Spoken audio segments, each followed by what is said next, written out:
Nah, pagi ini saya ingin lanjutkan kemarin apa yang saya janjikan kepada saudara tentang sepakat. Kemarin kita bahas, kita belajar sepakat dengan Tuhan, sepakat dengan janjinya. Setiap janji yang datang kepada kita, kita setuju, kita percaya sama janjinya. Lalu setiap perintahnya kita pun sepakat, aku percaya, aku setuju Tuhan dengan janjimu gitu ya. Nah, sekarang kita belajar sepakat dalam hal membangun hubungan dengan sesama kita. Sepakat bisa setuju, sehati dengan orang-orang di sekitar kita. Itu mungkin keluarga kita, atau teman kita, atau siapa di antara kita yang sama-sama percaya pada Tuhan, tapi kita bisa sepakat dengan dia. Penting membangun hubungan, saudara ya, bisa menerima perbedaan yang ada. Kita baca kembali ayatnya tentunya, Matius 18 ayat 19 sampai 20. Ya, Matius pasal 18 ayat 19 sampai 20, saudara ya. Saya baca 19-nya lalu 20-nya sama-sama, saudara ya. Matius pasal 18 ayat 19-20, saya baca 19 begini kata firman Allah.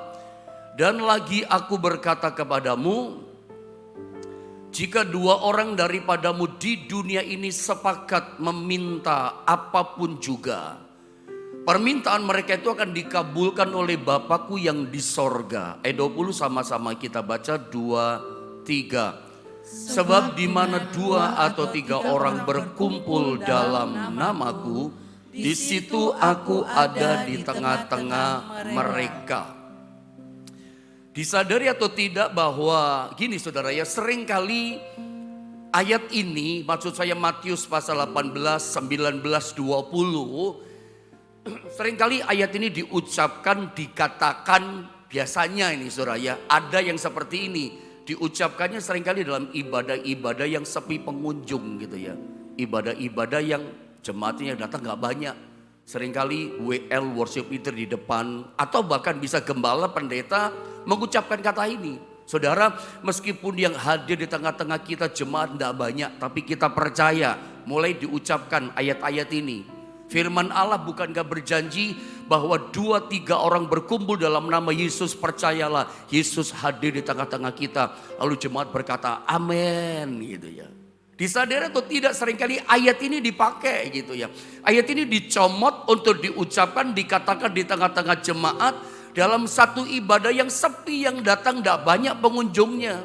Dan menurut saya ya sah-sah saja, boleh-boleh saja, gak ada yang salah. Benar sih memang Alkitab katakan pokoknya Yesus tuh hadir di mana saja, dia ada di tengah-tengah kita. Boleh-boleh saja.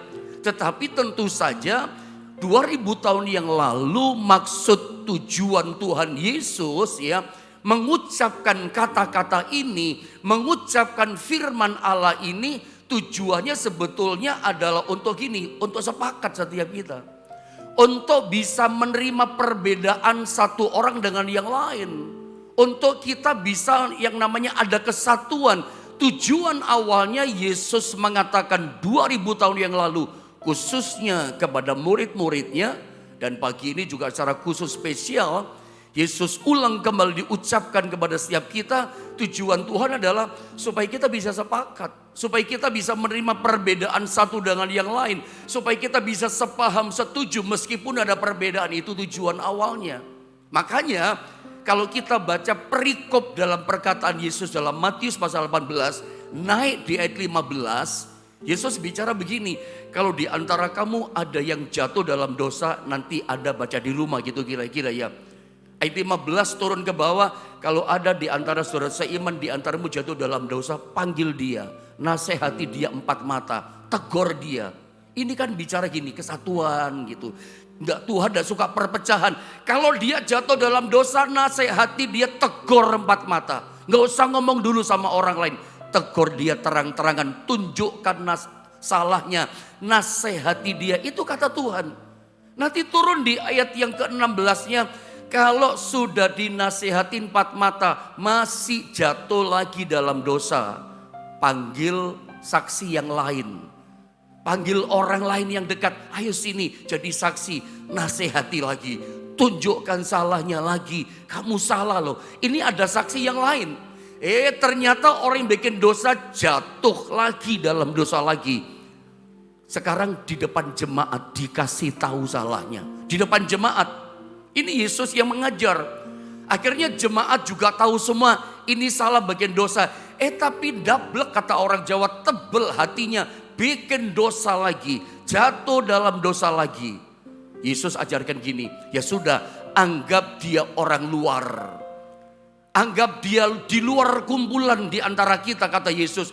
Dan ya, anggaplah dia sudah tinggalkan iman dan percayanya, terus jatuh dalam dosa. Dinasihati sampai di depan jemaat, terusan begitu. Tapi terus diingatkan sampai yang terakhir di depan jemaat. Tapi kalau sudah tidak bisa dinasihati lagi, ya anggaplah dia sudah di luar kita, kata Tuhan. Lalu muncullah di kalimat ayat selanjutnya satu kata-kata Yesus yang sangat powerful. Apa yang kamu ikat di dunia ini terikat di sorga. Tahu ayat itu? Apa yang kamu lepaskan di dunia terlepas di sorga. Lalu Yesus mulai katakan di ayat 19-nya. Tuhan mulai bicara tentang sepakat. Dikatakan, coba lihat ayat 19, next kemudian kita mau bicara sepakat. Dikatakan begini, dan lagi aku berkata kepadamu. Setelah muncul kata-kata, apa yang kamu ikat, kamu lepaskan di dunia, terikat terlepas di sorga. Mulai Yesus ngomong di ayat 19. Ditegur, dinasihati, mulai muncul kata ini. Dan lagi aku berkata kepadamu, kata Yesus, jika dua orang daripadamu di dunia ini sepakat meminta apapun juga. Tuhan mulai bicara tentang kuasa doa. Tuhan mulai bicara tentang kuasa ilahi dicurahkan. Kalau di dunia ini ada dua orang saja bisa sepakat, bisa sehati, bisa unity, dua orang saja kata Tuhan. Tidak usah banyak-banyak 10 orang, dua saja kalau toh ada di dunia. Bisa sehati meskipun ada perbedaan. Bisa setuju unity meskipun ada macam-macam perbedaan ini dan itu. Kalau bisa sepakat, permintaan mereka, doa mereka akan dikabulkan oleh Bapakku yang di sorga. Tuhan bicara apa? Tuhan bicara dahsyatnya kuasa doa. Tuhan bicara besarnya kuasa doa luar biasa. Kalau di dunia, di bumi dua orang saja bisa sepakat, hasil doanya luar biasa dikabulkan sama Bapa di sorga. Nah sekarang coba kita bahas kata sepakat ini. Saya mau bertanya kepada saudara. Seandainya saudara mendengar kata sepakat, apa yang muncul di pikiran saudara? Begitu kata sepakat mendarat di pikiranmu, apa yang terpikir dalam diri saudara tentang kata sepakat? Apa yang saudara artikan tentang kata sepakat? Biasanya banyak orang, coba lihat gambar ini, ketika mendengar kata sepakat yang muncul di pikirannya apa? Harus jadi sama. Anda lihat ayat tadi sebelumnya ini, selalu orang berpikir harus jadi sama gitu ya. Ketika orang mendengar kata sepakat, pikirannya apa? Harus seragam semuanya. Harus jadi sama semuanya kayak saya.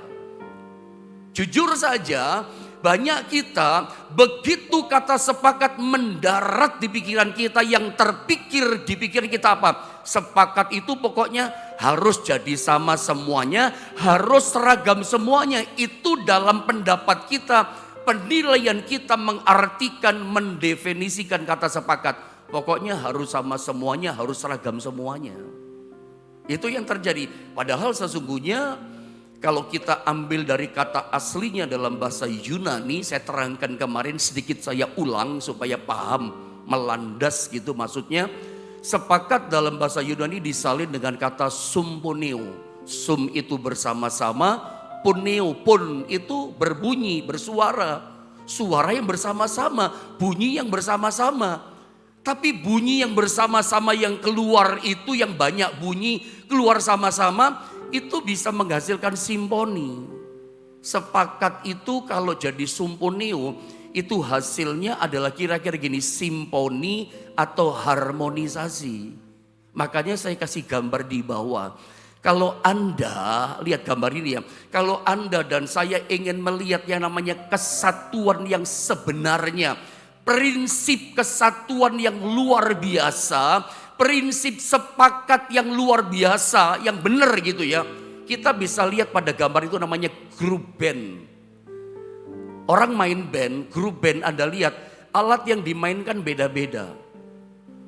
Ada yang main bass, main gitar, main keyboard, main drum, main saxophone dan macam-macam.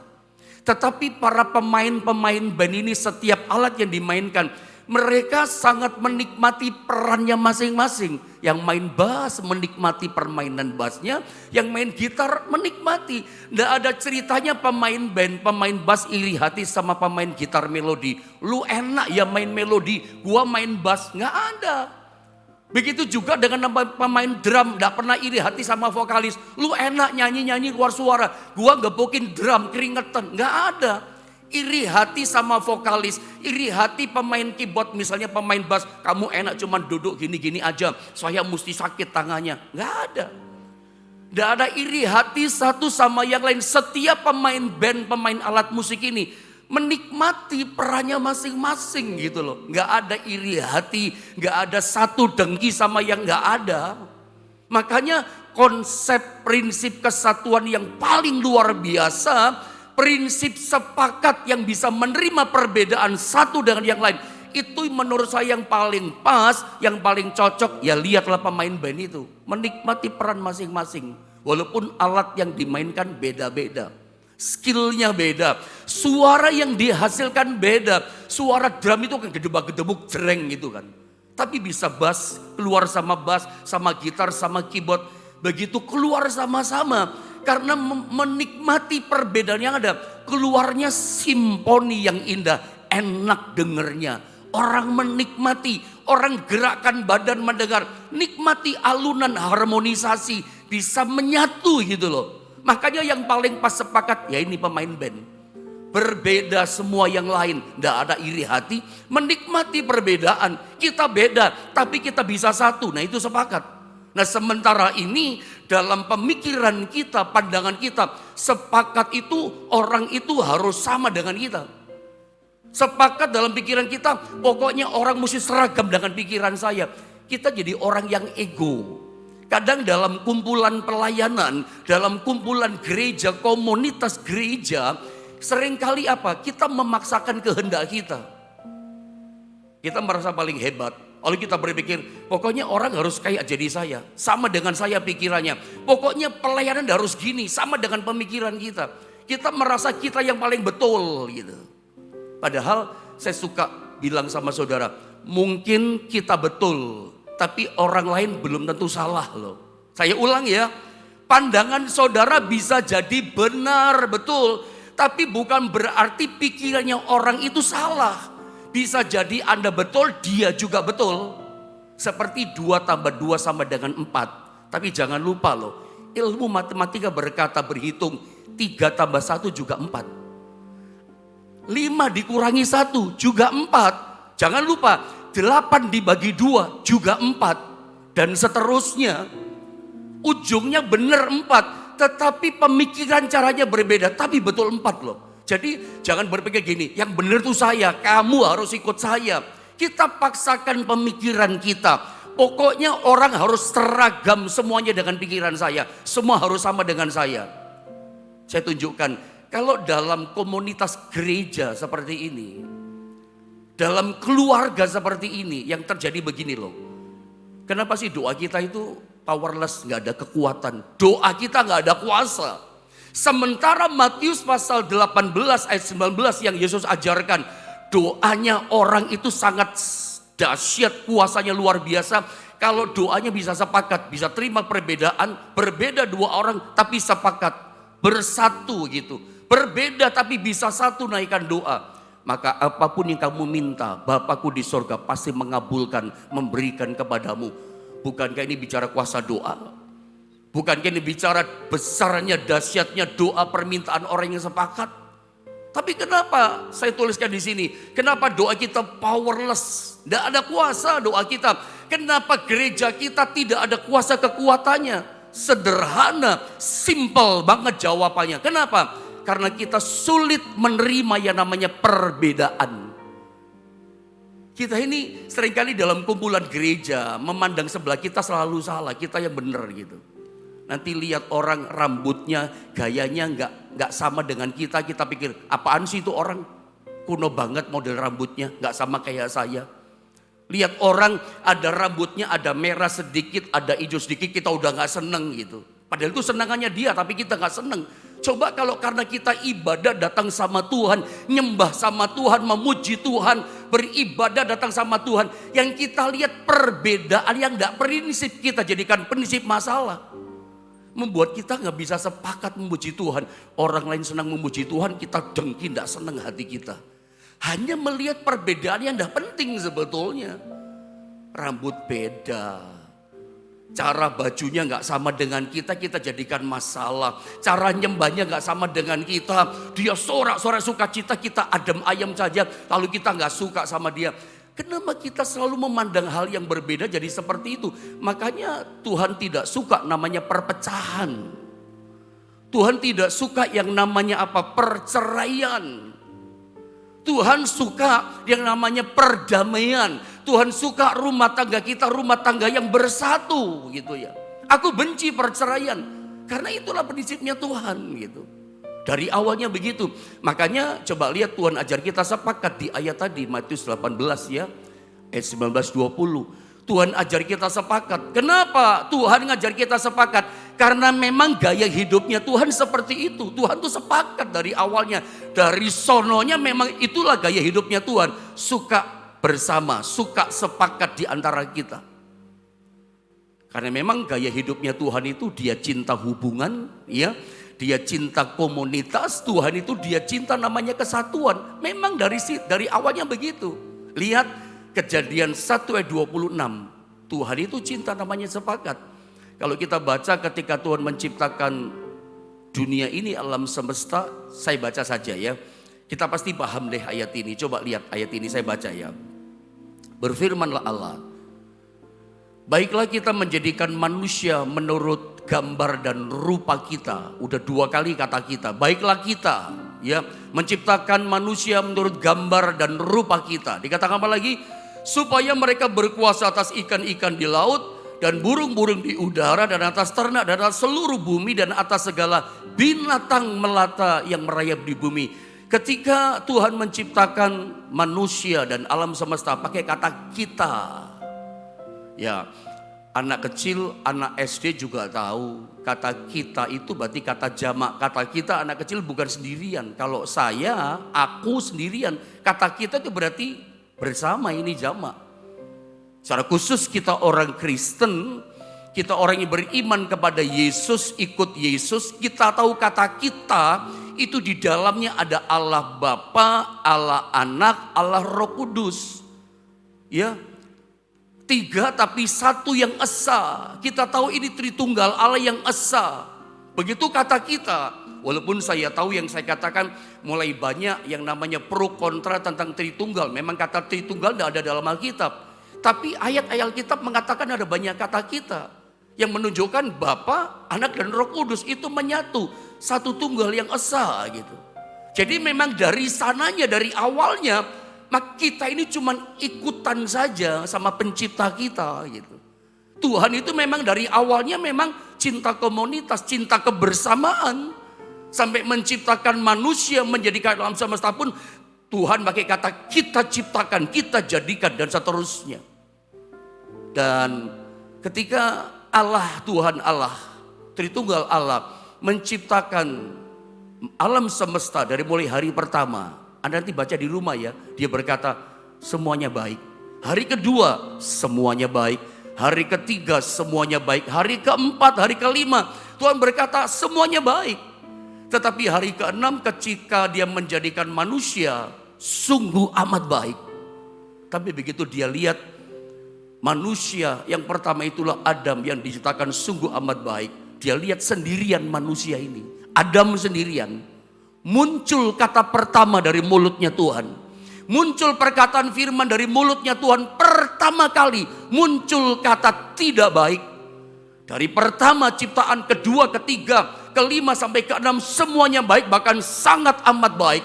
Tapi tiba-tiba muncul terlepas dari perkataan Tuhan tidak baik. Itu pun untuk pertama kali. Kenapa Tuhan berkata tidak baik? Karena lihat manusia seorang diri. Saya baca ya Kejadian 2 ayat 18 muncul kata ini. Saya baca Ayat 18, Tuhan Allah berfirman, untuk pertama kalinya dia berfirman, muncul kalimat ini, tidak baik dikatakan kalau manusia itu seorang diri saja. Aku akan menjadikan penolong baginya yang sepadan dengan dia, yang bisa sepakat dengan dia, sepadan dengan dia. Loh, ini menarik loh saudara. Ketika Allah melihat, Tuhan Allah melihat manusia sendiri yang dikatakan tidak baik. Jadi dari awalnya kita itu ikut sama pencipta kita. Manusia itu sendirian gak baik. Makanya kita gak bisa, manusia kita itu makhluk sosial. Kita gak bisa hidup sendirian. Bisa stres kita. Kita butuh berkaca dari orang lain. Kita saja mau keluar kita butuh kaca kok. Kita butuh nasihat orang lain. Kita butuh dimentor sama orang lain. Iya kan? Kita butuh ditegur sama orang supaya tahu kesalahan kita. Dikoreksi sama orang. Kita butuh. Makanya kita itu gak bisa ya misalnya hidup kita diangkat sama Tuhan. Jadi pemimpin sendirian di atas gak ada siapa-siapa.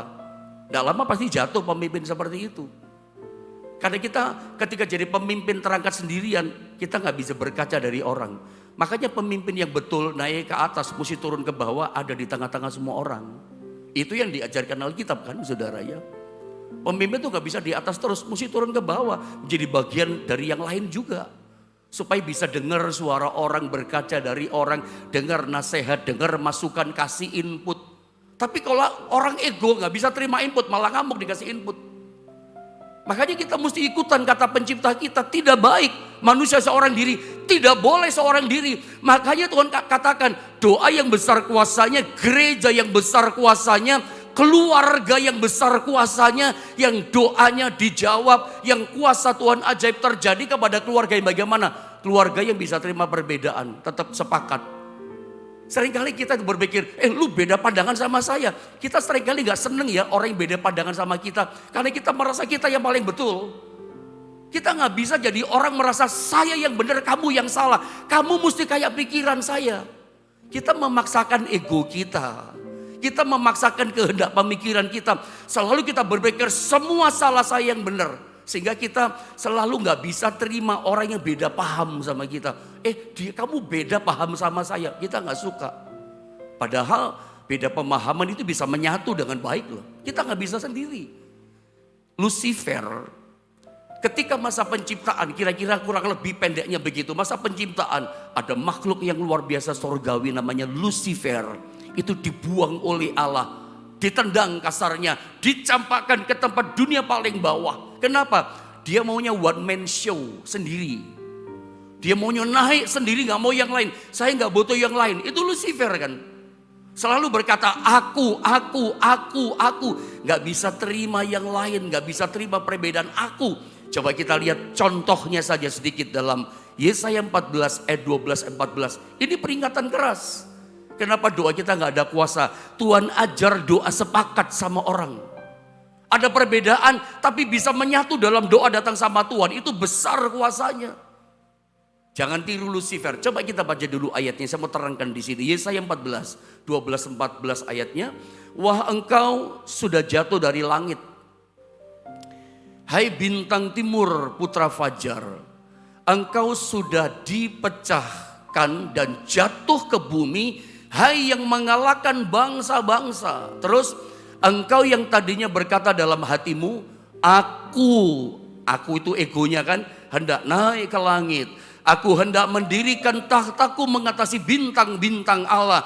Dan aku hendak duduk di atas bukit pertemuan jauh di sebelah utara. Terus, masih aku hendak naik mengatasi ketinggian awan-awan.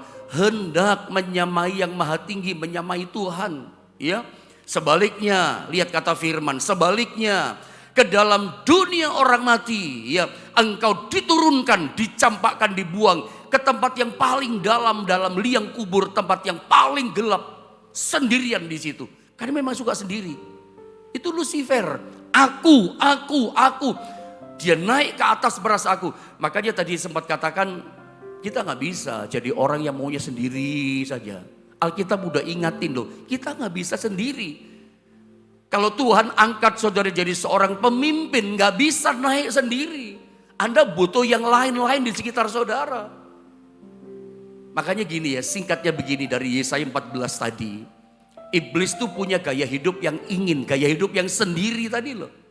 Ya, enggak butuh yang lain, egonya tinggi. Nah, iblis ingin gaya hidup yang seperti ini untuk menghancurkan gaya hidup kerajaan sorga. Ingin hancurkan gaya hidup sepakat. Ingin hancurkan gaya hidup kesatuan. Tuhan kan suka sepakat. Itu kan gaya hidup sorga kan. Memuji Tuhan, sama-sama sepakat. Itu kesukaan Tuhan. Gaya hidup kesatuan, gaya hidup bisa menerima perbedaan satu dengan yang lain. Suku boleh berbeda, cara pandang kita boleh berbeda. Tapi waktu kita datang sama Tuhan bisa saling terima perbedaan. Bisa satu dalam Tuhan, bisa sepakat datang sama Tuhan. Ayo kita sama-sama datang sama Tuhan. Nah, setan, iblis, Lucifer dengan gaya hidupnya yang ego, maunya sendirian. Ingin hancurkan gaya hidup kesatuan seperti ini. Makanya Mazmur 133 ayat 1 sampai 3 katakan, alangkah indahnya dan eloknya apabila saudara seiman bisa duduk rukun unity bersama. Minyak diturunkan, embun berkat diturunkan. Gampang kok bikin rumah tangga gak ada berkat. Gampang kok bikin usaha bisnis, usaha pabrik gak ada berkat. Bertengkar terus gak ada kesatuan. Bos sama anak buah gak ada kesatuan. Keluarga gak ada kesatuan. Perbedaan sedikit, pemikiran beda sedikit, bertengkar hebat saudara. Gampang. Itu udah kemasukan setan itu saudara. Jadi gampang ya, keluarga kemasukan setan, orang terpengaruh setan, gaya hidup setan gampang. Nggak bisa terima pemahaman, itu pikiran setan dalam pikiranmu. Merasa saya yang betul, kamu salah gitu. Setan memasukkan itu, hancurkan gaya hidup sorga. Supaya apa? Tidak ada berkat, tidak ada kuasa. Kenapa kuasa doa itu lemah? Gereja kekuatannya lemah, termasuk keluarga kita lemah. Orang lain keluarga diberkati Tuhan.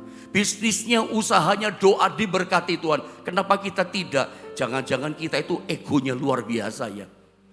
Selalu perbedaan dijadikan biang kerok untuk pertengkaran terjadi. Dan itu senangnya setan. Memang dia datang mau hancurkan gaya hidup sorga. Sepakat, terima perbedaan, bisa unity, bisa rukun. Hari ini boleh jadi ada di antara saudara mulai gak rukun lagi dalam keluarga. Ayo kembali rukun saudara ya, saling memaafkan. Masa hanya karena pandangan yang berbeda engkau ribut? Rumah tangga yang dibangun sudah 10 tahun, 25 tahun, 30 tahun hancur. Cerai kita, tidak usah bersatu lagi kita. Kita ke pengadilan cerai. Kenapa? Hanya karena perbedaan yang ada.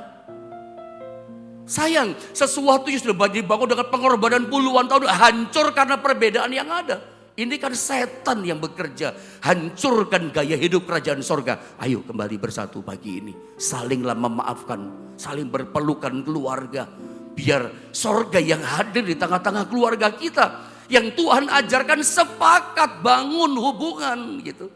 Doa yang berkuasa, kerajaan sorga hadir kalau kita sepakat. Setan memang gayanya begitu ya. Ada satu ayat yang mengingatkan, memperingatkan kita tepatnya. Amsal 18 ayat 1. Bahwa memang kita gak bisa sendiri. Coba saya baca ya, Amsal 18 ayat 1. Perhatikan. Orang yang menyendiri, dikatakan apa? Orang kayak suka sendiri, gak suka kumpul sama orang. Ya, gak senang kesatuan, gak suka yang namanya bisa terima perbedaan, unity, rukun, gak suka. Sukanya sendiri. Apa kata Alkitab, orang suka sendirian, gak butuh orang gitu ya. Mencari keinginannya sendiri. Amarahnya meledak, emosinya terganggu. Terhadap setiap pertimbangan. Setiap pertimbangan yang masuk, tambah ngamuk dia. Dikasih input, gak bisa. Nasihat, marah. Kenapa? Lebih suka sendiri, saya yang betul. Saya pernah kasih contoh sama jemaat di Jombang. Mungkin Anda juga pernah dengar. Tentara perang Vietnam itu ternyata orang-orang penduduk Amerika, warga negara Amerika kurang respect ternyata sama tentara perang Vietnam. Kenapa? Suka bikin onar veteran ini. Veteran perang Vietnam ya. Anda tahu perang Vietnam ya, setelah perang selesai maka Amerika dinyatakan kalah. Mereka pulang semua tentara Amerika ke negerinya dan tinggalkan Vietnam. Tapi ternyata mereka lupa, ada pernah nonton film Rambo kan.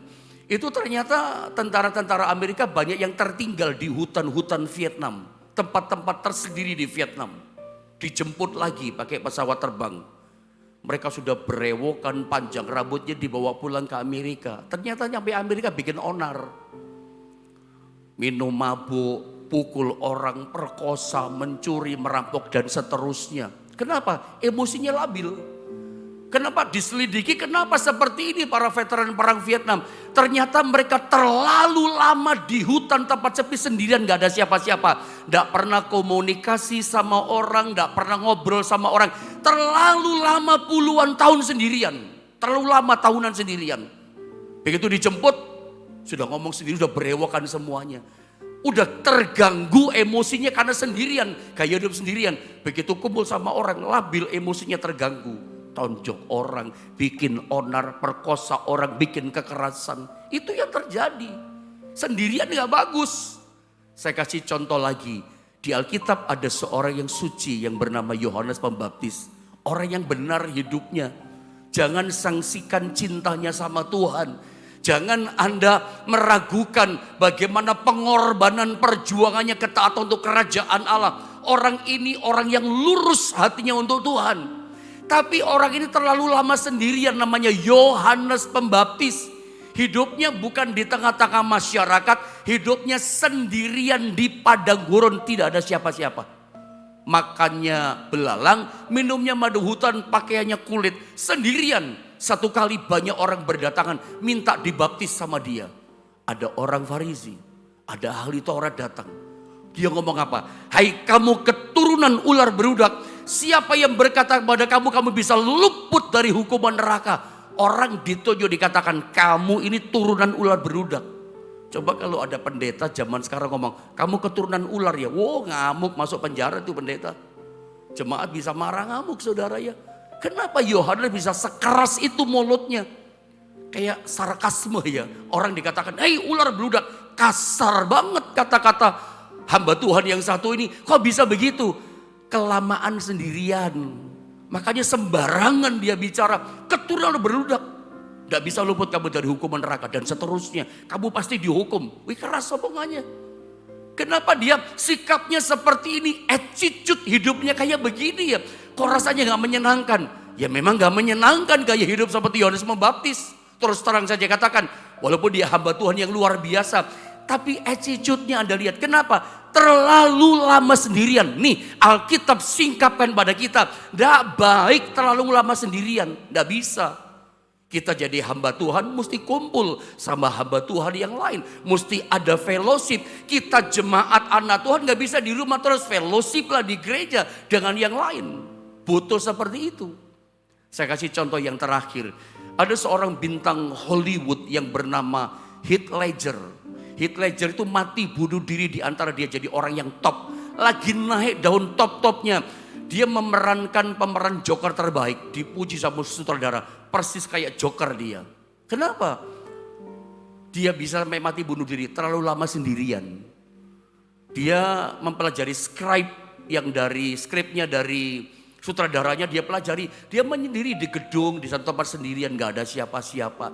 Gak ada TV, gak ada handphone, gak ada apa-apa. Sendirian saja. Gak ada komunikasi. Dia cuma pelajari perannya jadi Joker. Sampai berapa bulan begitu. Berapa lama mungkin dia pelajari itu. Begitu main film, betul-betul perannya kayak Joker. Kayak Joker betul dia. Kejahatannya sama. Tapi begitu film ini diputar, sukses. Tidak lama kemudian dia tembak dirinya bunuh diri. Orang kaget, coba diselidiki. Emosinya labil. Kenapa labil? Terlalu lama sendirian. Tidak bisa terima nasihat, tidak bisa terima saran. Jadi gampang ya, kita ketemu kadang-kadang kalau orang gak bisa dikasih input, gak bisa dikasih masukan, ayo setia datang sama Tuhan, malah ngamuk sama kita. Oh gampang, itu orang yang egoisnya tinggi, egonya luar biasa itu. Dari sini kita belajar kembali kepada awal yang Yesus ajarkan. Tuhan mau kita sepakat. Kita bicara sepakat dalam membangun hubungan. Biar kita bisa menerima perbedaan satu dengan yang lain. Sepakat di sini bukan berarti orang harus jadi sama kayak kita. Orang itu harus seragam dengan kita. Pokoknya semua harus kayak saya, nggak bisa. Mungkin kita berbeda satu dengan yang lain. Saya mungkin berbeda dengan Anda. Kita berbeda latar belakang. Sinode gereja kita saja beda di sini. Saya pernah coba cek di antara kita macam-macam sinode gerejanya. Ada yang dari gereja ini, saya nggak usah sebutkan dia macam-macam. Tapi kita bisa di sini karena nama Yesus kan. Kita bisa menyembah bersama walaupun mungkin pada awalnya cara menyembah kita berbeda. Cara menyembah kami mungkin seperti yang Anda lihat setiap hari Anda dengarkan. Mungkin cara menyembahmu selama ini berbeda, gak sama. Tapi kita bisa menikmati satu karena Tuhan ada perbedaan. Gak harus sama kan saudara ya. Tapi saya percaya kalau tujuan kita cuma satu, Yesus dimuliakan, datang sama Tuhan. Tujuan kita cinta Tuhan. Oh saya percaya pagi ini kita bersama berdoa dahsyat kuasanya. Keluarga kita berdoa hari ini dikabulkan sama Tuhan. Saya cuma ingin mengajak pagi ini, ayo sama-sama kita sepakat berdoa. Yang sakit biar jadi sembuh. Yang buntu jalannya dibuka jalan. Saya percaya apa yang kita minta, yang Anda minta akan dikabulkan oleh Tuhan. Ketika kita bisa sepakat, bisa membangun hubungan satu dengan yang lain.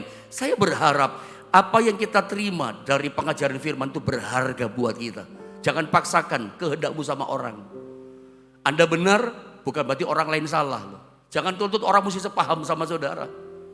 Ya, selama itu tujuan untuk Tuhan, kemuliaan Tuhan, biarlah kita bisa terima perbedaan satu dengan yang lain. Tujuannya supaya kuasa doa kita doa dahsyat kuasanya. Mari sama-sama kita akan datang menyembah kepada Tuhan.